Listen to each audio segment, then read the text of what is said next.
උදෑසනක් අද හාලෙලූයා සෙනසුරාදා දවසයි. ඊයේ දවසේ අපි මෙනෙහි කළා උන්වහන්සේගේ මරණය ගැන. ප්‍රේමවන්තයනි, උන්වහන්සේ අද අපි සිහිපත් කරන්නේ උන්වහන්සේ මරණය පරදාලා ජීවිතේ ජයගෙන දෙවියන් වහන්සේ ඉදිරියේහි රැස් කරගත්තු දේවල් ගැනයි අද අපි මතක් කරන්නට යන්නේ. අද ඉඳලා උන්වහන්සේට මරණය බලපවත්වන්නේ නැහැ. උන්වහන්සේ මරණය පරාජය කළා. බොහෝ දෙනෙක් හිතාගෙන හිටියේ අද අපි සිහිපත් කරන දවසේ නැත්නම් සිකුරාදා දවසේ මහ සිකුරාදා දවසේ බොහෝ දෙනෙක් හිතාගෙන හිටියේ උන්වහන්සේගේ ජීවිතය එතනින් ඉවරයි කියලා.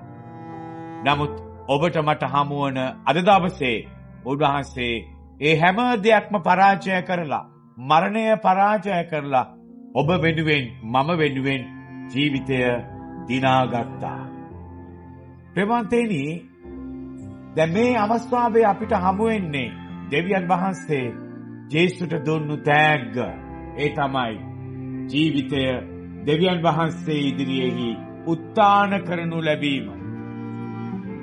ප්‍රේමවන්තයනි, ඒක නිසා හැම වෙලාවෙම හිතන්නට ඕනේ ඔබට මට අපි හැමදෙනාටම ඉන්නේ මරණය තුල ජීවිතේ නතර වුණු ජේසු කෙනෙක් නෙමෙයි. මරණය පරාජය කරපු ජේසු කෙනෙක්. ඒ කියන්නේ උන්වහන්සේ ජීවමානයි. ඔබ මම අදහන උන්වහන්සේ ජීවමානයි. ඔබ මම අදහන්නේ සිමෙන්තියෙන් හදපු උන්වහන්සේ කෙනෙක්වත් නැත්තම් මැටියෙන් තනපු කෙනෙක්වත් ලීයෙන් තනපු කෙනෙක්වත් නෙමෙයි. ජීවමාන දෙවියන් වහන්සේ කෙනෙක් යන වග ඔබට මට අද මතක් කරනවා.